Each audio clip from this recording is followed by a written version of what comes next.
Awesome, metal detecting pays for parking again.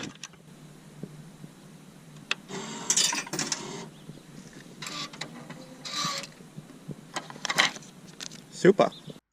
The 1st of August last night, and check out all those fireworks. It was crazy. Equipment check. I'm using the Garrett AT Pro pinpointer, followed by my Minelab Excalibur 2 metal detector. You can see my crutch style shaft. I've got my blue fines bag, my tin bottle to keep all the valuable rings in. Over here, we have my dive belt with 4.5 kilograms on it. That's just for my weight. I have an Aropec mask followed by an Aropec snorkel. Really good quality mask and snorkel. I have an Omer knife to cut me out of entanglements like fishing line. That could be really dangerous. Followed up, we have my wetsuit and my hoodie that I've cut the holes out of the ears so I can hear my targets. And over here for my hookah, I'm using the Aqua Lung Calypso. That's attached to my 8-litre breathing hose. And coming over here, okay, we have the 230 bar, 12-litre tank, my pressure gauge, and on a full dive that will go to 200 bars, max out at 230. I'll just turn it on for you now. What have we got? 200 bars. So that'll give me roughly about an hour and a half dive time. So that's the tank set up. Now I have my float. It's just a Baywatch buoy. Keeps it floating above the surface. Yeah guys, welcome back to Lost Jewelry Recovery. Today we're back out on location. For those of you guys who are new to the channel, this is a location that I need government and also owner's permission to hunt the site. And good news guys, I was telling you I wanted to get in here, get my dive suit on and get the dive tanks ready.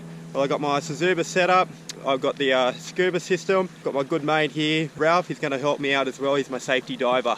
So we're going to get in there now, give it a hunt, see what we can find. There was more reports just yesterday, we were here yesterday, and they were saying a man's lost his wedding ring somewhere close to the shore, which we won't be working, but I'll come here another day and hopefully try and locate it. On the far side, next to the diving pontoons and platforms, there's been missing glasses, and also there's a missing wallet in here somewhere as well. Alright guys, we'll gear up, get out there, see what we can find. I'll see you in the water guys, cheers. We're all geared up, we're in the water. About to make our descent. We've got our safety flags, all our gears in check. I just want to know your opinion too. How many rings do you think that we're going to get today? Leave a comment and tell me how many rings you think that we're going to find today. That was a big fish jumped out of the water there. Alright guys, let's get in the water. Preparing to make our first descent. We're dropping down to roughly 3 meters to begin with and moving out. Just about to touch bottom. And we're here. Now you can see the water visibility is not that great today, and the max depth was 6 meters.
Here's a good tip for you guys when you have a dive buddy.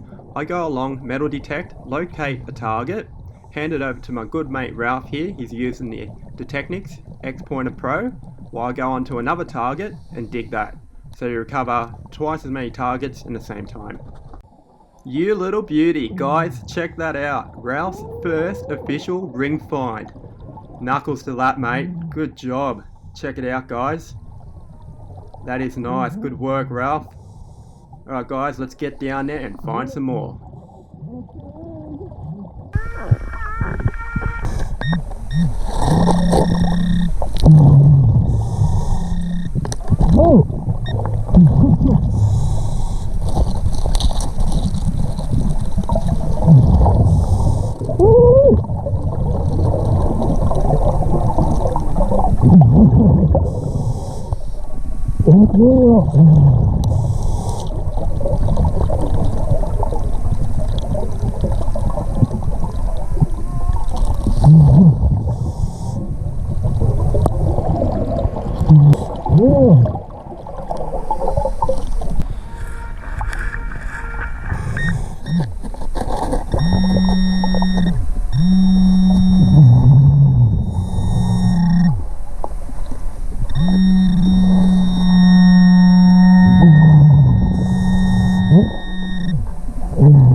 Alright guys, I am back from the hunt. I gotta tell you, it wasn't what I expected.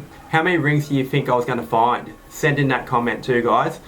Me personally, I didn't actually say it on the video, but I was thinking minimum 5 rings I'll find out in deeper water. I thought definitely some great targets out there. But yeah, it just goes to show, need to chest water depth. Still, in my opinion and my experience, it is the best. When you get out in the deeper water, you'll find lighter material, and that's your trash targets. Or your heavier stuff mainly is in that need to chest water depth area. You just got to think, guys, where do people swim mainly? You know, mums and daddies. They're taking care of the kids in the shallower water, and that's where all the good stuff's going to be. You're going to find, you know, lots of money still out in the deeper water underneath those dive platforms, because that's where all the kids are going as well. So all the kids have got pockets full of money, you know, because they're going to the kiosk, they're buying their ice cream cones, they're buying their chips. Good for money, not good for rings, unfortunately. My best target for today, guys, we'll start off with Ralph's ring. Now this is a ring that my safety diver Ralph and good mate found. This was his first official ring find, guys, so please, in the comments, give him a big thumbs up and show your support. This was like the first time Ralph has ever gone out scuba dive metal detecting. Now he's been scuba diving since, it was something crazy, I think 1981. That's before I was even born, guys. He's well experienced, great diver. He's actually a good ring finder too, so it's his first one, hopefully first of many too, guys. And he found this with the Deteknix Xpointer Pro. I was metal detecting with my Minelab Excalibur 2. When I get on target, I pass the first target onto Ralph. He finds it with the Deteknix Xpointer. I move on to the next target and I dig that with my Garrett pinpointer, waterproof to 3 meters. The Xpointer Pro is waterproof to 60 meters. So both really good pinpointers. The pros and cons with this, in my opinion, is the Xpointer Pro has actually got an interference with my Minelab Excalibur 2. If you turn one of them off, you've got no interference. So it's only when they're both turned on together in close proximity, around 10 foot, you're going to get some sound interference. But other than that, they're both great products. Really good find that. And it's got the little Swiss flag on there too. So Ralph, congratulations mate. Hope that's going to be the first of many. Alright, next one up is the one I found. Smaller. Again, it's 925 silver, like Ralph's ring. Only a small ring. You can see it's been there for a while too. Pretty tarnished, all black. But yeah, another good ring find. Nice little pendant here of this little man. I don't know what kind of background that is. If you know anything about it, let me know, guys. Again, on the back, it's 925 silver. So really good. Okay, we've got a Swiss watch here. Tissot, Swiss made. So it's been down there for a while. It's waterlogged, unfortunately. And it was more than likely water resistant, but no longer. Next one up, this watch here again, that was Swiss made. Yeah, it's not working. That might be just out of battery because there's no water actually in there, so it could actually still work. Yeah, might be my next dive watch. 46 trash targets today, 24 good targets. It's doubled.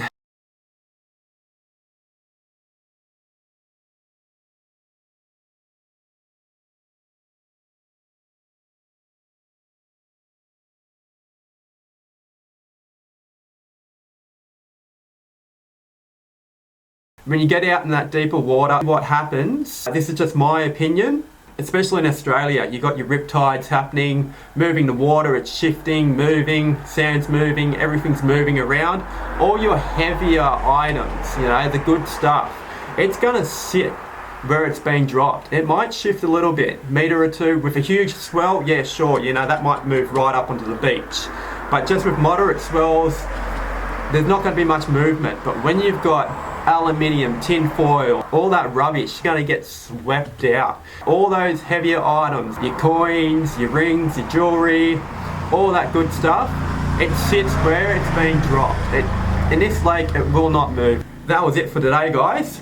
I just want to say thank you for joining me on my adventures, and I'm still going to take you out on plenty more dives. I've got a lot more locations that I'm yet to show you and I'm really excited about, and that's coming up in the coming weeks too, guys. So again, if you're not a subscriber and you enjoy the channel, share, like, subscribe to the channel, help it grow. I'll see you on the next hunt. Happy hunting, guys. Cheers. I use the Sasuba Sea Hookah, surface air supplied underwater breathing apparatus. Go to seahooker.com. My good mate Steve will take care of all your needs. Steve ships his products worldwide. He's the man, guys. He resides in Thailand, he is Australian, and his business is also in Thailand. So any of your needs, go to seahooker.com, surface air supplied underwater breathing apparatus. That's the Sasuba. Great system, guys. I've been using it for over a year now with no problems. It is a great system. I highly recommend it. Alright guys, I'll see you on the next one. Cheers. I tried to get a Hookah out of America and unfortunately it didn't work out for me on eBay.